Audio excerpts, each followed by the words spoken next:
If you're running a business or even running a family, for that matter, or thinking about doing either, my guest today has some leadership principles and words of advice worth pondering. The fact is, approximately 65% of small businesses fail in the first 10 years of doing business. I'm sure the failure rate of families is not far behind. My guest, Jeff Annis, learned a lot of leadership principles during his remarkable career as owner of Advanced Services in Augusta, Georgia, which is a pest control company. Some people will say Jeff made a lot of money because he killed a lot of bugs. That is true, but as usual for those who find success, there was much more going on behind the scenes than killing bugs. Jeff is a big-time people person and built a very successful business by not only focusing on the external customer, but just as much on the internal customer, who happened to be the people who worked for him that made him successful. He talks about such things as personal accountability, human capital, Mojo, the importance of the customer, learning from mistakes and struggles, having balance in life, generosity, gratefulness, and happiness. Although he's talking business, these principles also apply to your personal life. Jeff is retired now and spends his time these days giving back, not only with his community activity and as a philanthropist, but in freely sharing life lessons he learned along the way. Remember, I view life from a hearse. That means I view life with the end in mind. Jeff Annis, a true visionary, operated his business with the end in mind. Jeff Annis had and has Mojo, and a lot of it. Hang on here and let a little of the Annis Mojo rub off on you. Viewing life from a hearse, it could be worse. Laugh, think, and cry with the country undertaker.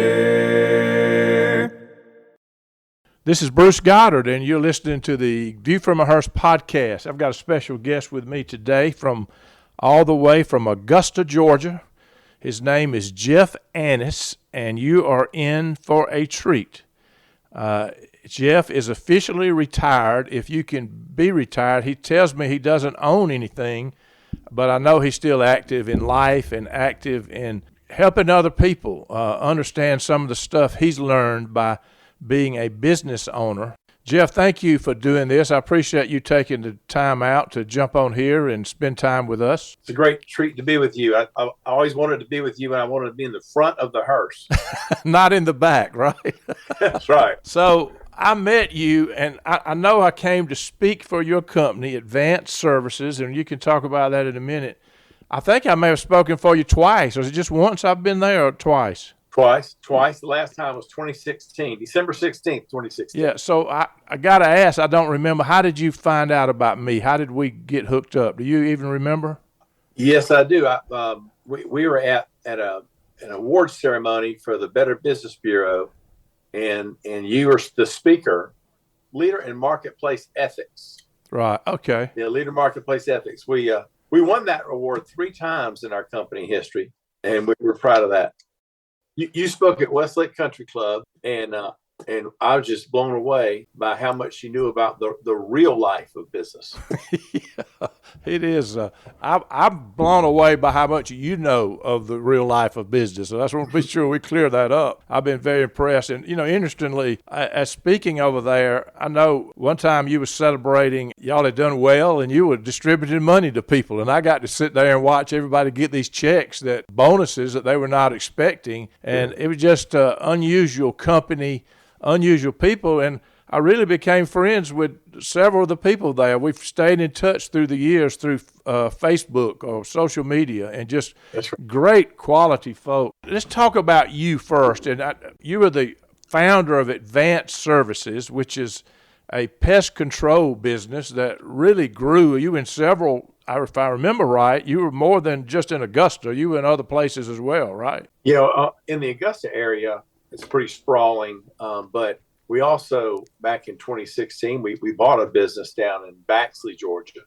we bought Green Frog Pest Solutions down in Baxley, which is a company about a fifth the size of ours.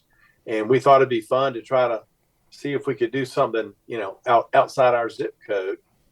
And but we were all around here. We divided our business into different pieces up here because of the differences in the areas and the geography in the marketplace. But then after many years, we ended up all back in one location. We at one point we had our home services division in one place, our Richmond County in one place, our Columbia County in another place, and then we had a split between that. We split up the admin with the operations. We ended up in one big spot.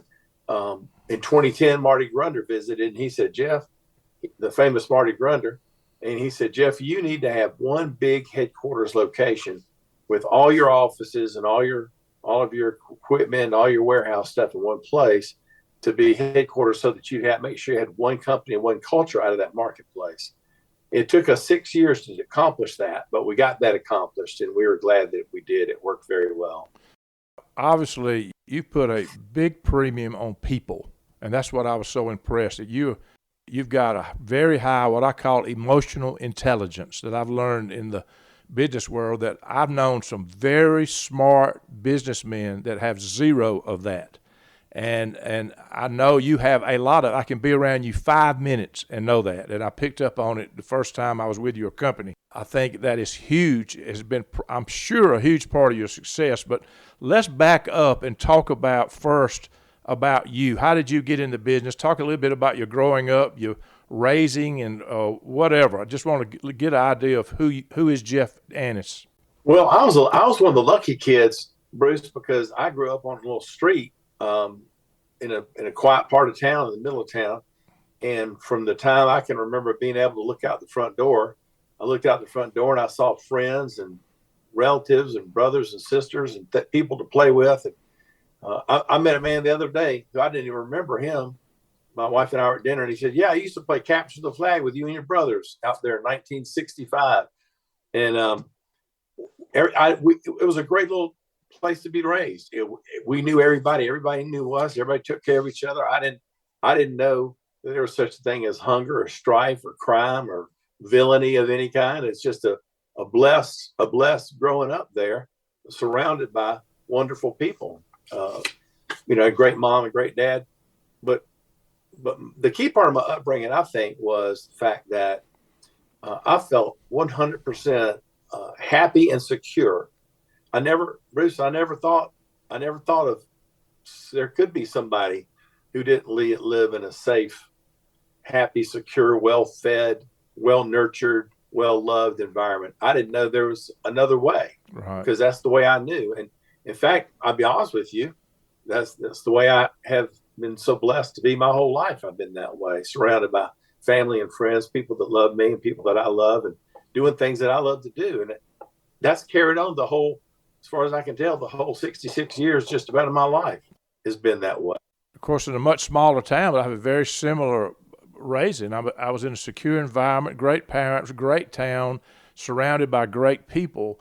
And when you see that as a kid, I think it gives you something that carries over in your business. You see, it doesn't have to be like a lot of these businesses are. You can have people that work for you in a secure and safe environment, and they have freedom to do what they're gifted to do, and you're not micromanaging people and lording it over people, but you're letting people be who they are. And I think that's what I see in what you were doing. Am I right? You're right. I'll tell you one funny little story that ties into the business part, Bruce, is that when I was growing up, my mom and dad we all use the same term, mom and pop. My mom and dad had a mom and pop pest control company. Pop and mom worked there. They had a lady help them in the office. They had about 6, 7, 8, 9 people out in the field doing pest control. They were the typical mom and pop, like there's mom and pop. Bruce, you saw them and you were involved with them, mom and pop funeral homes. Right. Real simple operation. And I knew one thing. I didn't know much for sure, Bruce, but I knew one thing. I was never going to be a pest control man because I saw how hard they worked, and I saw how difficult for them, the employees and the customers, and my dad would come in at 6:30 at night. He smelled like a possum that died in 1942, and this was 1962. I'm sure. It was. I mean, he smelled like a combination of dust and DDT, house dust and DDT, and Miss Johnson's dog. I mean, it was an awful smell. I said, man, that's whatever he's doing, I'm not doing it. Well, I woke up, several years later, and I was doing it. But they had that company. My dad died in 1974, kind of prematurely, in my opinion. I was a junior in high school. He had a heart attack out of the blue, and he was gone. And Mom kind of went on in the business from 1974 all the way to 1985.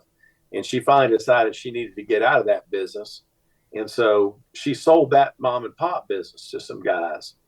And I worked with them for about a year. And then I split off with them. And after I got out of my non-compete agreement, my friend Frank and I decided we wanted to go into the pest control business. And he had already started one the previous spring.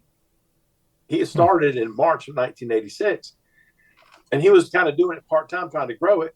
He had a license and everything, perfectly legal. So in September, my non-compete went out of effect, and I said, well, Frank, can I join you in that one? Can I just start off as an employee? I'll work my way into it. So I started off in October 1986, and started working there. And by 1998, we've been through lots of chapters in the business growth business from nobody up to having about 10 employees ourselves. Grew that thing, and I ended up buying him out by 1998.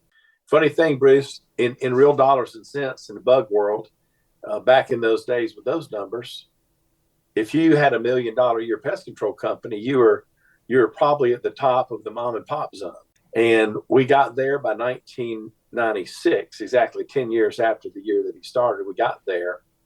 In fact, some of the people that you were with at my events were there when that happened, which is kind of fun. Uh-huh. And so we passed that milestone in 96. By 98, everything was aligned to where he didn't really want to be there anymore. And we'd figured out how to do it pretty much without him. So I bought him out of his interest that was remained in the company. I was a sole owner beginning in 1998. And it really didn't feel much different after that, but that was a big shift for us. You're listening to the former owner of Advanced Services of Augusta, Georgia, Jeff Annis. One of the misconceptions about my life and my business world is that people just think, because it seemed rather seamless, that there was an Annis Pest Control, and then not much later there was an Advanced Services, and people kind of got the impression over the years that, I just had taken over my mom and dad's company, that it had been given to me or I had bought it from them. And that's just to say that's not the case would be a vast understatement. Right.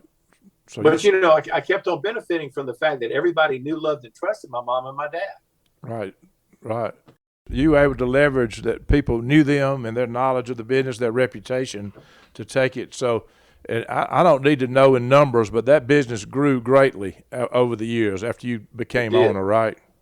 Yeah, and out of about 20, there's probably 23,000 bug companies out there, and there's probably 100 bigger than us, bigger than I ever dreamed, and did more for me than I'd ever thought possible.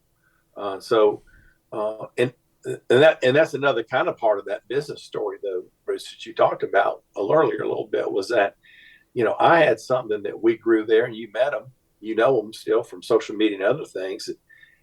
We grew something called a leadership team, and what the outcrop from that leadership team was that we ended up with everybody there turned into pretty much a leader, and they led themselves. Right. And we just grew this great company based on hiring great people that had the same vision of what they wanted to do for others that we did. So how did you do this? So it was obvious the people that I met had been there a while. I mean, you all are like family. I mean, you're very close. The leadership thing is what got my attention, because you developed leaders, and then you had leaders developing other people, and that was, very obvious that the people quotient of this business was huge. And People don't know all that stuff. All they see is a bug man coming out and spraying your business or your house. But behind all that has got to be something going on to make all that happen. And I was just very impressed. So how did you go about building leaders, or how did you develop these people? The chief part in that is so different from the way I did it and then we did it to other companies, Bruce, is that we didn't just talk about building leaders, and we didn't just give it lip service and put up banners and posters and do stuff. We really did it. So if there was a kind of a training that we needed, I would bring the person in. If there was a kind of training we needed to attend, we went and did that training. If there was a system we needed to adopt to help our company grow, we adopted that system.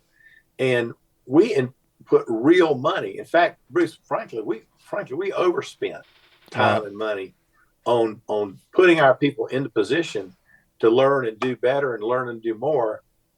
I found out that the people that loved working for our company are the people who absolutely are never satisfied with how today is. They know in their hearts, and this is true for every single person there, that if we're doing it this way today, that needs to be somewhat in doubt, because there's probably a little bit better way to do it. And they're set upon finding that better way to do it, and they're never satisfied with that. They have a curiosity that makes it where they just dig and look until they figure out.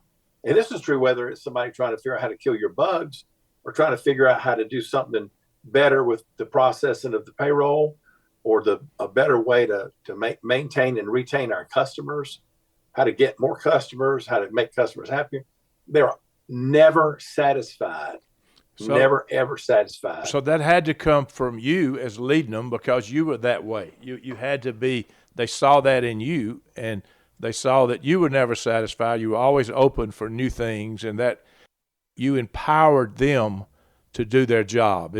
Am I accurate in saying that? You're very accurate there, but one thing, kind of a visual for that had been over these years, Bruce, that I was never if anything, I was the first one there in the morning.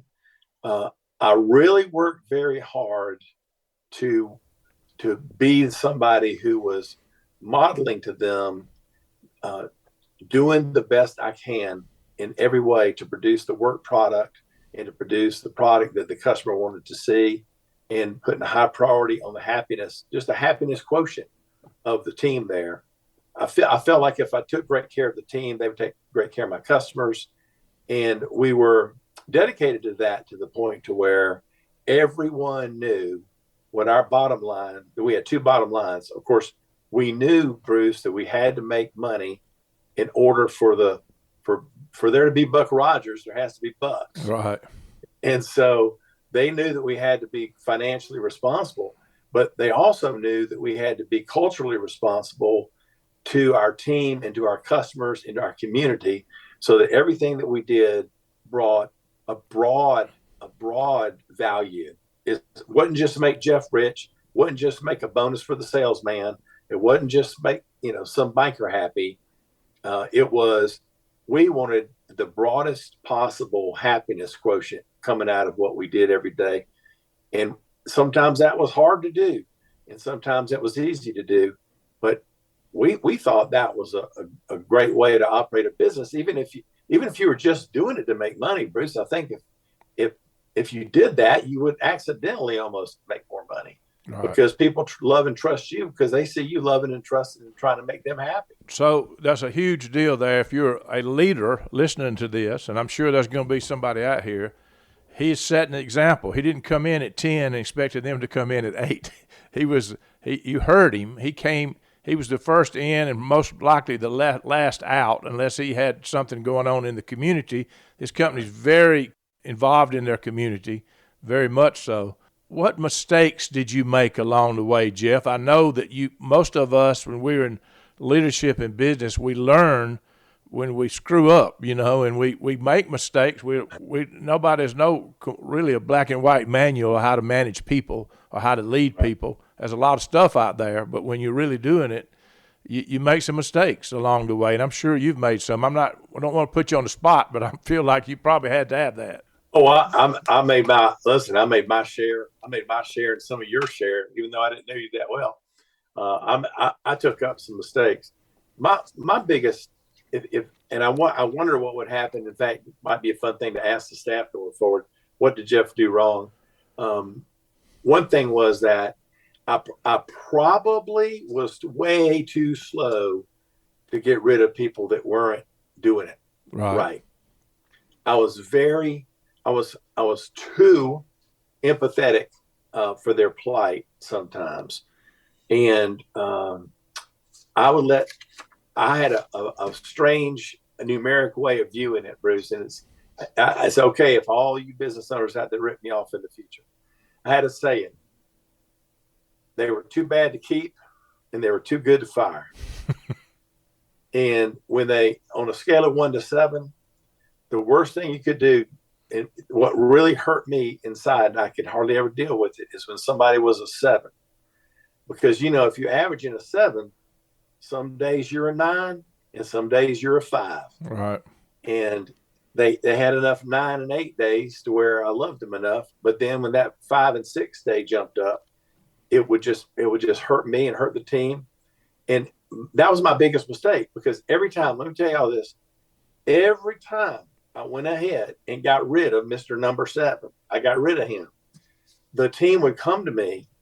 And thank you. I mean, they would hurry to me and say, man, I don't think I can stand it one more day. I was thinking about putting my notice in and going somewhere else because you kept on Mr. Number 7 over there, because I felt like he was going to drag our company down and move me with it. And so keeping Number 7 is a terrible thing to do. That's a huge deal when you're in leader. You've got to make those tough decisions. You can have this love people, empower people, but it doesn't take but a little bit of a cancer to destroy an organization, and you've got to be able to make those decisions. That's part of leadership. Yeah, and I did a trick. And everybody can use this. They just can't use the same person I used it with. You met Dina Thomas. She's the 5 foot tall girl. She was like your president, right? Yeah, the president of the world, in my opinion. She might as well run the world. If we made her president of the world, it'd be fixed in about 48 hours. There'd be some hard decisions, but she'd get it fixed up. Dina and I had a trick we'd pull. We did it to each other. She'd say, Jeff, I really don't want to do this thing I got to do. I said, I know. It hurts my heart to hear that you're going to do that. She said, well, I'm telling you this because I'm telling you I'm going to do it tomorrow. I said, okay, Dina, I understand what you're saying. And then I knew, here was our trick, because I used it with her too. There's no way tomorrow the sun's going down and she didn't call me and say, well, I got that difficult thing done. And it was sometimes, Bruce, it's heart wrenching. Right. And sometimes it was just difficult. It may just be a very difficult task that she had to get through. Impenetrable fortress she had to break the door down on. She could do it. And I did the same thing with her. I'd say, I know I've been dragging my feet about this, maybe breaking up with a vendor that we'd had for years and years. It just wasn't getting it done. It could be anything, but we would promise each other we're doing it. And as soon as that promise was between us two, I knew it was going to happen. It was done. Yeah. And everybody needs to find a trigger person in their life. Yeah. It could be your mom or your brother, your wife, your sister, your cousin, but somebody that you can say, I'm going to do it, because you'll never let them down. I found this out. I'll let myself down every day. I will let myself down every day. But there's no way I'm letting you down, or Dina, or my wife, or my children, or anybody else. I'm not going to let anybody else down. Right. So my mistake is I was a little too easy on me a lot of times. Right. And that should have been a lot harder on me. Right. That's what you just said is really important. So you call it having a trigger person in your life. This accountability partner that when you say you've got to do it, you're not going to let them down. You're going to go deliver. And you do that even as the owner of the company. You've got somebody that works for you, given that authority or that accountability. That's incredible. Well, I learned this. I was looking back. I'm so mad that somebody wrote a book called "Don't Sweat the Small Stuff," because you better sweat the small stuff, Bruce. The details, right? These in the tiniest thing. If you miss one little thing, it can wreck the day, the week, the month, the quarter. It could wreck your company. One little thing. Yeah. And so I was not good. I was not ever great at sitting down and reading all 5 pages of the instructions on something I was having to learn or do. Certain rules and regulations and things. I just had no knack for that. And I just didn't like sitting there. I always had an attention deficit disorder issue. I didn't know that I had it because back when I had it, it was ruining my life. They hadn't named it yet. Finally, I think they named it after me.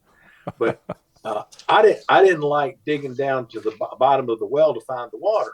I'd find the well, I'd find a shovel, I'd find a team, but I didn't want to be the one doing the digging all the way to the bottom.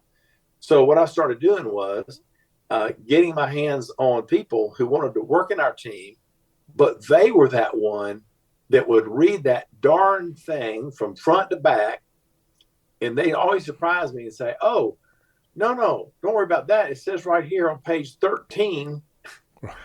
So they would dig it. They would do the details. So we had a great detail person doing the bookkeeping. Shelby that you've met, all my great success story people in my company, everyone but me reads every sentence in the book. And you're like, what if you read the Bible but you skip Revelation? Right. Yeah, that's true. You don't see the end of the book. You don't know what happens, yeah. Right?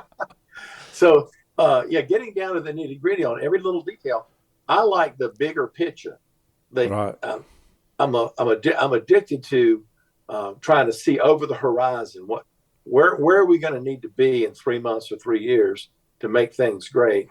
And believe it or not, we even had names for that in the company. I was literally named the visionary. Right. And Dina was literally named the implementer, because Dina would take about one of my suggestions out of 20 to 30, and she would take it to the leader team, and they would come back and say, "Well, that 19 out of 20? I said, "You mean the 19 out of 20 times y'all think I'm an idiot?" And they go, "Yeah, that." Right. Well, this isn't one of them. We think this is great. We're going to do it. And so with the 1 out of 20 or 1 out of 30 that I got for them that they ran with, they had figured out that my harebrained idea could happen. Right. They said, "Yes, it's harebrained. Yes, we were the only ones doing it in the whole world, in the whole company, in the whole country. But we did it. And we did lots of stuff that way that nobody else did." One of the things that I learned in my career, when I was in business for myself, it was a very small business, didn't have many employees, and I did everything. I didn't trust people to do stuff because I wanted to make sure it got done. And that was not fair to the people that were working for me. They had to be miserable, but I just didn't trust people. The stuff that I knew had to get done, I did it myself, or either I told them to do it and I would check behind them and make it worse. But then I got in a situation where I was running multiple businesses and had a lot of responsibility. I learned that lesson that you're talking about is I had to, and I'm the same way, by the way. I'm a big picture guy. I look at the big picture. That's me. But I learned that I had to surround myself with people that were better than me in many areas. And a lot of leaders never get that, Jeff. I've known too many. They think they can do everything. They need to be in control of everything, and it brings death not only to the leader, but it brings death to those people that are working for you, and they won't be there long, or either they're going to be unhappy and have to be there because they don't have another job. So what you're saying when Dina or whoever you're trusting to do and saying how important they are to what you do, you make it fun for them to come to work every day. I mean, it all comes back into being happy. I'm important. I get to make decisions. I don't have somebody breathing down my neck. Well, and Bruce, the one thing that I learned, my brother Mike is really smart, and he told me one time, he said, sometimes there's going to be people on your team that are extremely valuable. Don't try to make them a part of you, because they have their own style, their own way of approaching things. And so on our team, on the advanced leader team, and I know they'll all hear this, and I don't care. I knew that I had to have a mother hen. Now, the mother hen, ain't nothing bad going to happen to those chicks or that egg. You had to have mother hen. If you didn't have some mother hen in the operation, there might not be an operation. Somebody's got to just deeply at a gut level, like a mother cares for her children or a hen cares for her eggs. And I had that very, very nicely. And Dina would never let anything bad happen to anybody in that company. They could even be a former person in our company. Nothing's bad going to happen to them. And she just had a way of putting them under that warm blanket. But I also had to have some people who were a little bit more of the stern. They're very fair. These are men that have done the work. They know how hard it is, and they have a big heart for the folks on their team. But somebody has to say, we have to do this many services so that we're not getting behind. We know we have to do it this way, so we make sure and kill the bugs correctly.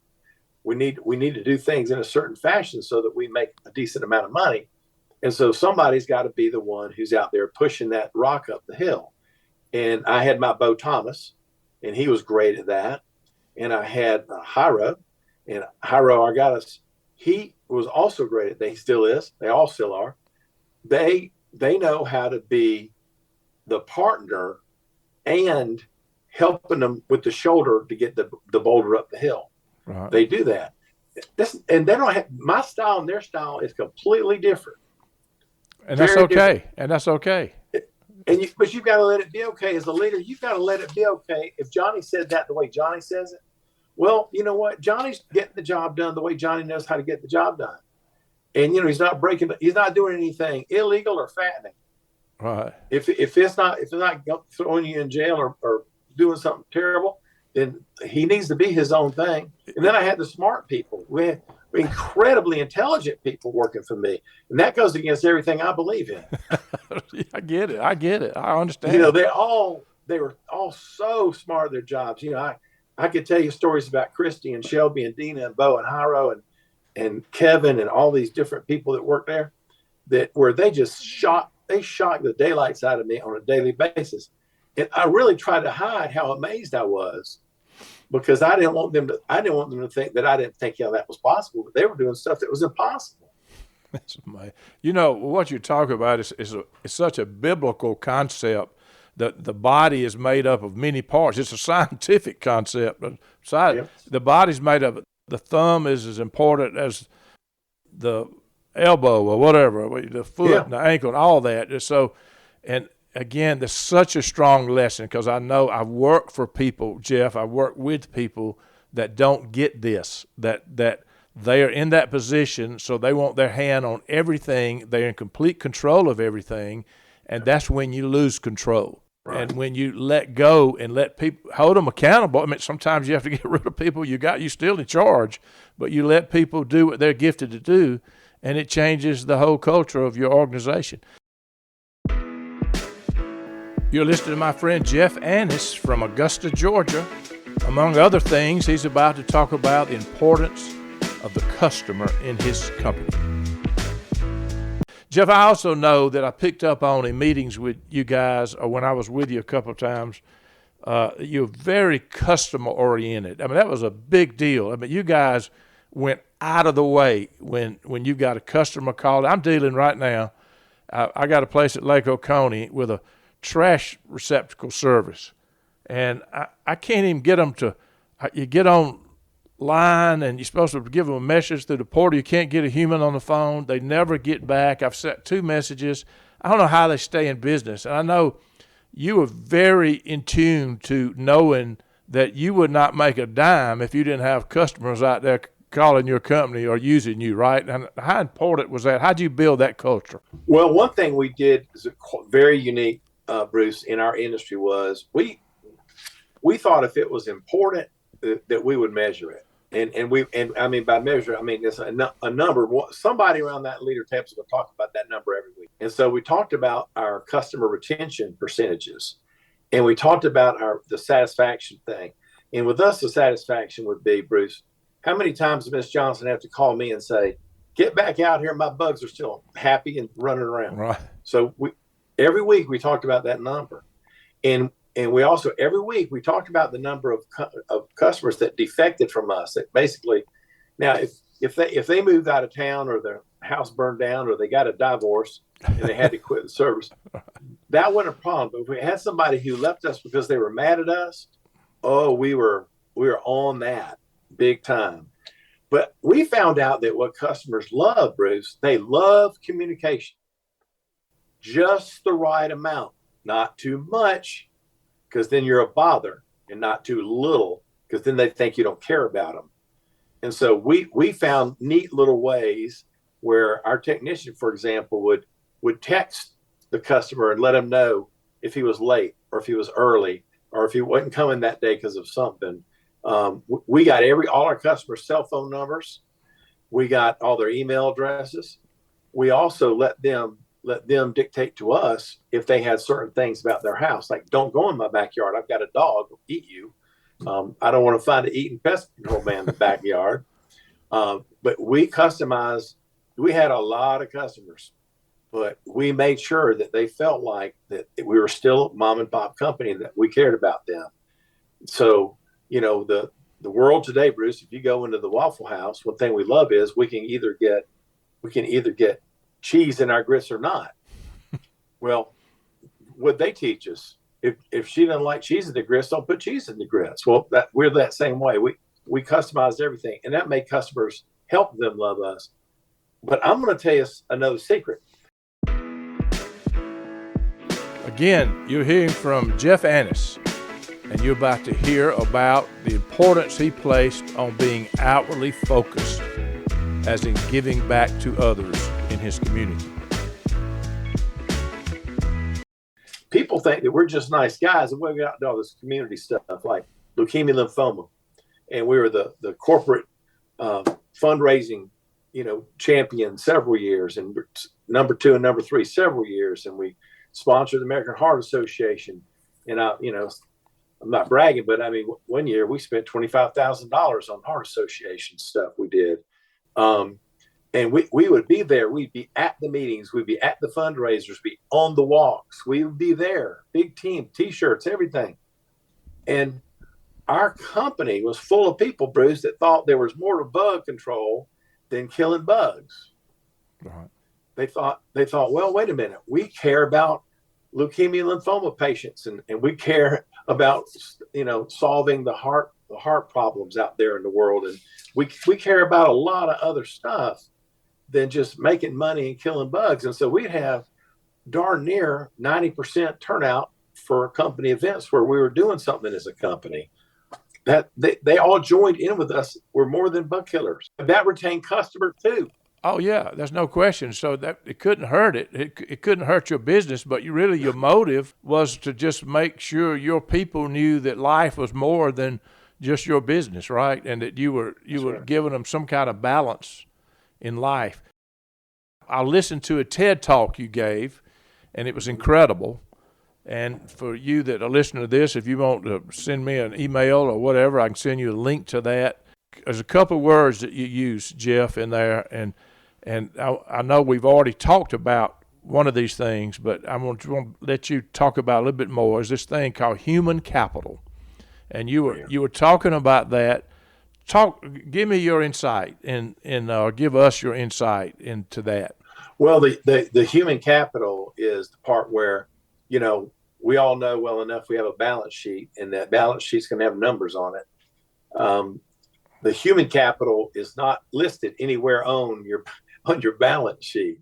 But if somehow there had been a way of putting human capital down there on your balance sheet, if there was a way to put a number on it, I think that'd be your most important number, because the human capital is the part that says, when the going gets tough, do we get going?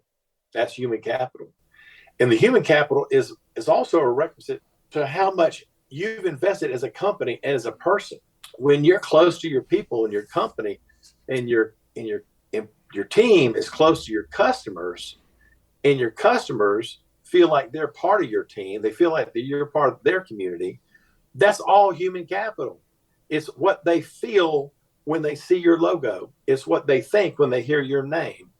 That's building human capital. And I'll be honest with you, you can advertise all you want, and you're not going to change the needle on the human capital. The human capital is the part that stands at the front door, and Miss Jones opens the door, and she's happy to see him. That's because it's human capital.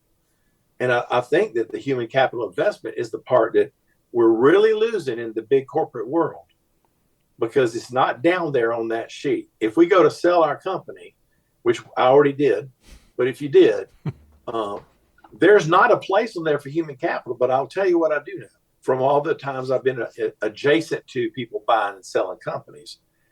There's one kind of company that is known as a company of high integrity, high human capital, great customer retention, great technician, employee retention, up and down. And they don't have a number that they use when they're figuring out how much they're going to give you for your business, Bruce. But when they look at that human capital, they say, well, there's a lot of strong reputation. There's a lot of community love for these people in this company. You know what? They're probably worth this little bit more that we're paying them for that thing. Right. Because they've invested so much in their human capital. In that human capital, Bruce, in terms of your teammates, we sold the company over a year ago, but 90% of those people are still working there and they're still doing great work. Right. So they bought human capital and they're loving it and they're using it, which is great. Yeah. But the human's the key. Yeah, it is. And it's you're right, there's not a number for it, but it is the heart, the soul of any business there is the people that you have, the people that are not only doing well but are raving fans of the company they work for. Goes a long way into what you're doing. You also use the term mojo. I was walking this morning, and I'll send it to you. I took a picture of a boat out here on the lake, and the back of it said "My Mojo." And I thought about your TED Talk when you were talking about mojo. Tell us what you mean. Well, mojo is that instant feeling that you get, and around my life, I have certain kinds of things that I really enjoy and love, and because it could be your favorite restaurant. There could be a restaurant where you took your wife when you were going to get engaged, because that restaurant had the right mojo for this. Right. Asking her to marry you. I needed just the right mojo in my surroundings for that. I mentioned in my TED Talk that sandwich. This guy, Zingerman's Deli up in Michigan, if you saw that sandwich and you lived around there, people line up around the block to buy a $20 sandwich. What? That's not normal. People back when they were having a hard time making them, people were waiting 2 years for their Harley. And they could have bought any motorcycle out there. They're paying $48,000 for a Harley, and it was taking 2 years to get it. Mojo. That's mojo. Yeah. And the great thing about mojo, when the provider really lets you down, they might not have broken the mojo. They might still have mojo. Yeah, that's true, isn't it? I kind of don't get that in a way, but they've got to beat the mojo out of you if that's what's going to happen. But mojo is an instant feeling that you have when you see somebody. And I think that's that thing that makes you, it takes the price out of the equation most of the time. Because when Ari decided with his buddy Paul, they wanted a corned beef Reuben that would take 2 hands to eat. And they wanted, imagine this, they wanted this saucy, juicy stuff to run down your chin while you're eating it, because it was so delicious and fresh and juicy and wonderful. And that's what they thought gave the thing the mojo. But then they translated some of that mojo into the human capital end, Bruce. I probably didn't tell you this or tell anybody this directly. When they were faced with expansion, instead of putting 85 or 185 of these Zingerman delis around the country, they said, no, we're not going to do that. We're going to take our mojo for making sandwiches, and we're going to open a bakery. They have a Zingerman's bakery that makes all the stuff like your best local bakery. They have a Zingerman's smokehouse, makes all the best smoked meats, the bacons, the sausages, the corned beef, everything having to do with making a sandwich happen. They even now have a Zingerman's, the same mojo, and put it into one of those Mexican restaurants up there in Michigan now, like we have all around here. Yeah. They had them up there, but it's a Zingerman's. So they see Zingerman's and they go, I'm going there. Yeah. because that Zingerman's name has the Mojo, and they'll go to the bakehouse, they'll go to the smokehouse, they'll go to the Mexican restaurant, they'll go to the roadhouse, they'll go to the deli. And they said, well, they translate their Mojo also because they take that unit and they got a great person on their team. Instead of losing them to open in their own whatever somewhere, they say, no, you'll be in business with us. You're going to run the smokehouse. You're going to run the bakery. You're going to run the other thing. And so they keep the people in their circle. And these are the people that get it done. Right. They don't lose them. Right. They don't run off. They don't take jobs other places. They sold their Mojo back again through these other businesses. So that's Zingerman's in Ann Arbor, Michigan. Isn't that right where that Zingerman's is? Deli. Yeah. Yep. I got to look that up. I think you can go online and order this You'll stuff. love Right? it. Yeah. And this is not an ad about Zingerman's, but what he's talking about is Mojo. He's talking about leadership. He's talking about building a business. He's talking about relating to people, growing a business, and that's just a great example of. And he mentioned that in the TED Talk he did. So, Jeff, let me ask you another question, and I know this happened to me, and I could tell I haven't asked you this, but I'm sure it did. I learned some of the greatest business lessons in life, or really any kind of lessons from life, from people that work for me. Again, most people, you get in a position of leadership like you're the founder and the owner of the company. Most people say, I can't learn from them. They got to all learn from me. But you're learning that these people are put in your life for a reason, and they're helping create who you're supposed to be to start with. So give us a little bit of taste of that, because I know that was happening in that company that you ran. Well, every single person on the team that I ever came in contact with, I feel like I learned something from them. We had this guy, just how to do things effectively. I went out there and was with a guy named Ryan Dykes, worked on our team about 10 years. And I went, and Ryan was doing this particular function, and nobody could believe how fast he did it, how well he did it. And they thought he might be short-circuiting the system to get away with something slick. I went out with Ryan, and Ryan's probably going to see this thing. That's okay. Good job, Ryan. I went out with Ryan, and I watched him do this particular kind of a service that he did. It involved scanning a station in and flipping it around, putting it in. I've never seen anybody like that. It was like a magic. It's like, do you remember seeing Jackie Robinson run bases? Yeah. You couldn't tell he was running, but he was all the way around. Right. Well, Ryan Dykes could change the monitoring devices inside a station, scan the top, put it on about 17 seconds. It took me 2 minutes. And I watched him do it, and I just walked away scratching my head. And he said, "Oh no, you set your service kit up this way." And I was constantly learning stuff like that. I was learning all kinds of tricks of the trade about, how to do inventory correctly and how to process the payroll the right way and how to just simple little things. Managing the technology is a big thing because, the technology changed since 1986 once or twice. Oh my goodness. Yeah. And they were constantly teaching me things, but the main teaching I was receiving was from Pat Van Hooser, who was with us 22 years, and Dina was with us forever. Many times they would look at me and they would say, a good example, I need you to take a deep breath after I tell you this, because, visionaries are reactionaries. Right. And Dina and Pat both taught me the biggest lesson was no matter what it is, take a deep breath. Don't overreact. Do not ever overreact. In fact, try to be expressionless when something like this happens. And let's just go to work to fix it, figure it out, fix it so it won't happen again, hopefully. And let's go on with business. Let's don't snap.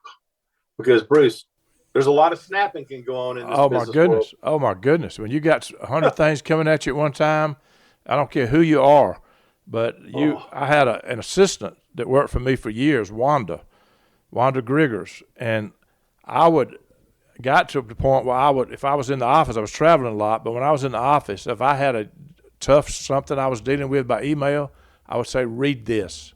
And she said, take that out. It doesn't sound good. If I was going to have a conversation that it was going to be tough, come in here and sit in here and listen to me. It's like this accountability sitting here. Again, what you said earlier, I'm not going to let her down. this person I could let down, I'd never see them again, but I'm not going to let her down. I'd bring her in. So what you're saying is not only surrounding yourself with great people and talented people and give them the freedom to be who they are and the freedom to do the things they do well makes your company better, but it made you better. And it made you stronger. It made you're retired. You're sitting here. You're a better person.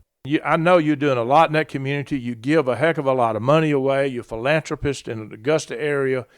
They created you. They created you in the business. And I know there are other people. You got parents. You got a wonderful wife.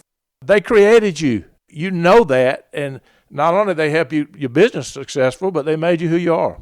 They do, and it's just like the relationship with all of them is important. Just like it is the same with your wife and your best friends, the people that are the closest to you. You've got to be around people like that because they make you into something better. They're putting you up at a higher level than you would have ever gone if it wasn't for them. I like people around me that make me want to be better than me. And to do that, you have to give them the freedom to say what they think. You don't need yes people all around you. You've got to be able to say, no, that is not the way you should do it. Don't say it like that. Don't overreact. Listen to what I'm saying. Right. That is the culture that you create because you've got people that feel free to say what they think to you. And that's what makes you better too, you know. Yeah, I respect the fact that my wife says that I'm way too humble. She says I'm just way too humble and that I need to learn how to not be so humble.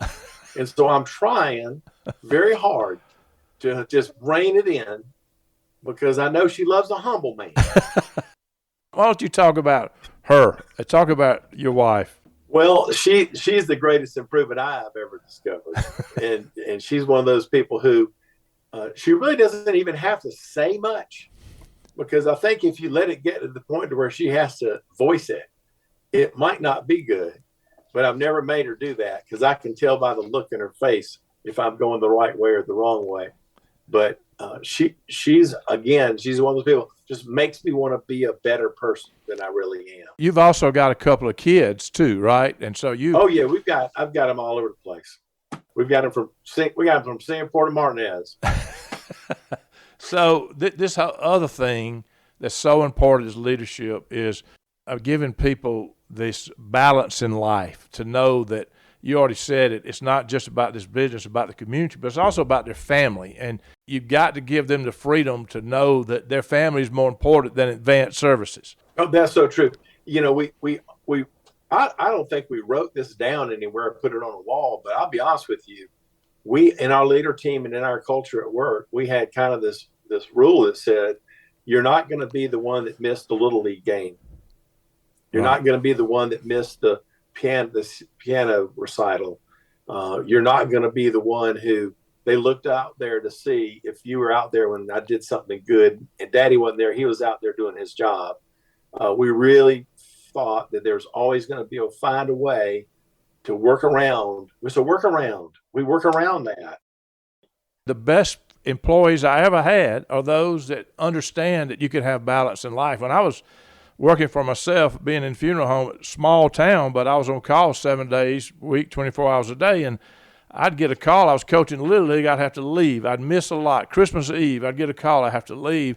And I made sure my career, as I got in a position to lead people, that when your children's ball game is more important, that may be sometimes you have to miss the ball game. I get that. But that's more important than anything you're doing here. You can do both. And I want you to do both. And I insist on you do both.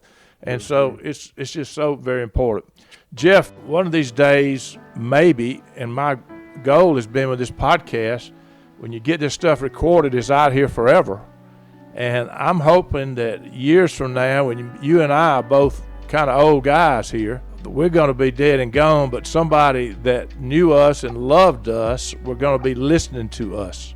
What do you want people to know about you? What do you want those people that love you the most to really know about you and your heart?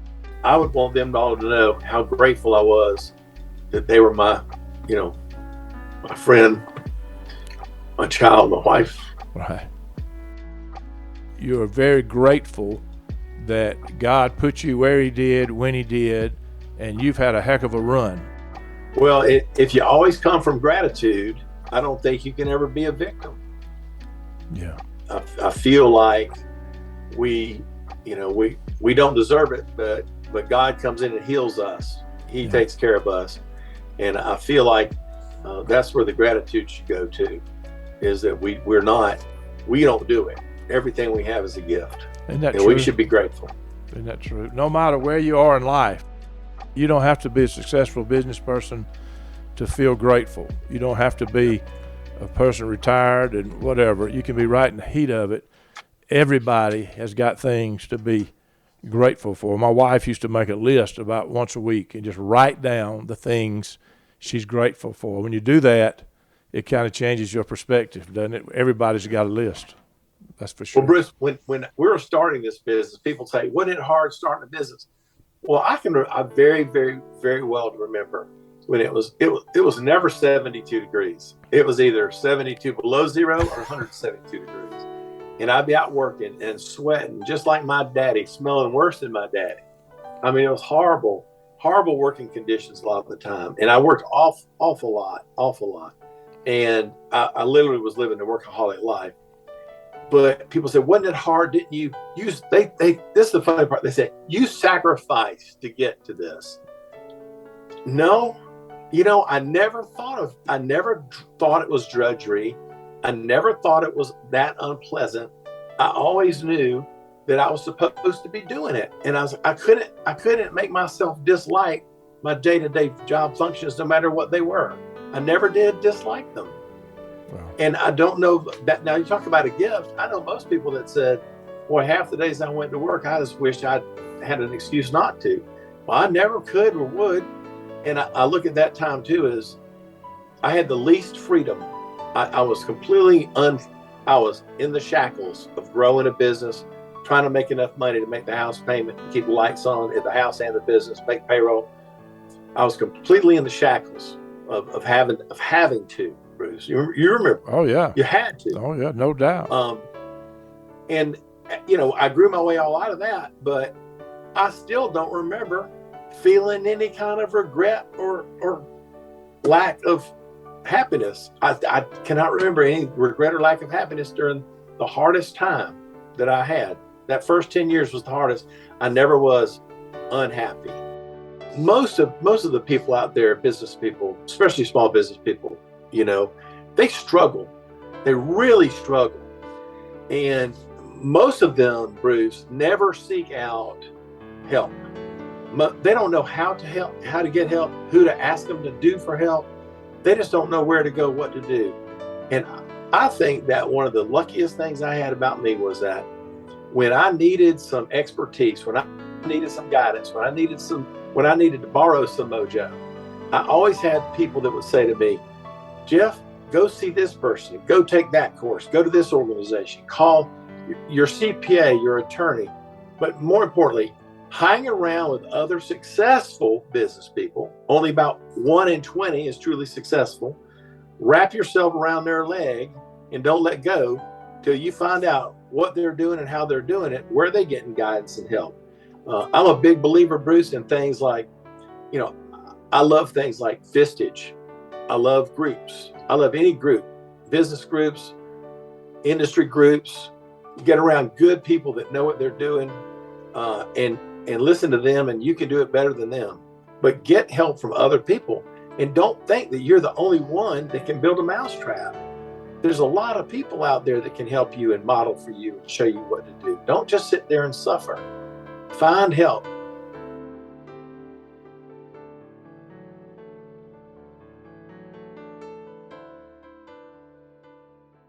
Viewing life from a hearse, it could be worse. Laugh, think, and cry with the country undertaker.